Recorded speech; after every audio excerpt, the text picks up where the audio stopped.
So that seems like a seminal mistake by Harvard, and Harvard is one of the great universities in the world. And so, sort of, its successes and its mistakes are really important for the world as a beacon of like how we make progress. So, what lessons for the bigger academia that's under fire a lot these days? Uh, what bigger lessons do you take away? Like, how do we make Harvard great? How do we make other universities, Yale, MIT, great in the face of such mistakes? Well, I think that we have moved into a model where we have the consumerization of education. That is to say, we have feckless administrators who make policy based on what the students say. Now, this comment is not intended to suggest that students have no voice in governance, but it is to suggest that the faculty are there for a reason. They are among the greatest minds on the planet Earth in their particular fields at schools like Harvard and Yale, Stanford, the schools that you mentioned, MIT. Quite literally, the greatest minds on earth. They're there for a reason. Things like curriculum and so forth are rightly in the province of faculty. And while you take input and critique and so forth, ultimately, the grown-ups in the room have to be sufficiently responsible to take charge and to direct the course of a student's education.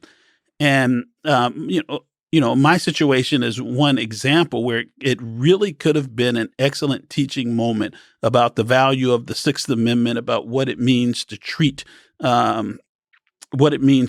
people who are in the crosshairs of the criminal justice system. But rather than having that conversation, it's just this consumerization model. Well, there's a lot of noise out here, so we're going to react in this sort of way. Higher education as well, unfortunately, has been commodified in other sorts of ways that has reduced or impeded, hampered these schools' commitments to free and robust and open dialogue. So, to the degree that academic freedom doesn't sit squarely at the center of the academic mission, any school is going to be in trouble. And I really hope that we weather this current political moment where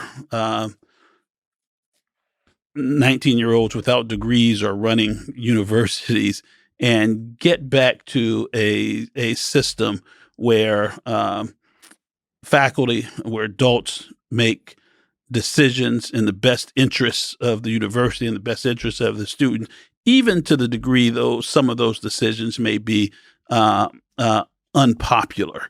And that is going to require a certain courage, and hopefully in time, and I'm confident that in time, administrators are going to begin to push back on these current trends. Harvard's been around for a long time. It's been around for a long time for a reason. And one of the reasons is that it understands itself not to be static. So I have every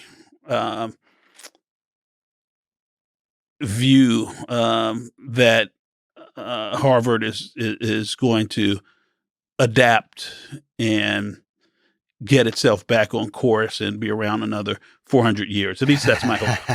So, I mean, what this kind of boils down to is just having difficult conversation, difficult debates. When you mentioned sort of 19-year-olds, and it's funny, I've seen this even at MIT. It's not that they shouldn't have a voice. They do seem to. I guess you have to experience it and just observe it. They have a strangely disproportionate power. Right.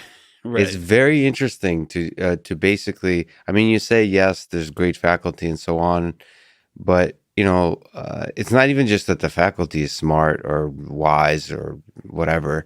It's that they're just silenced.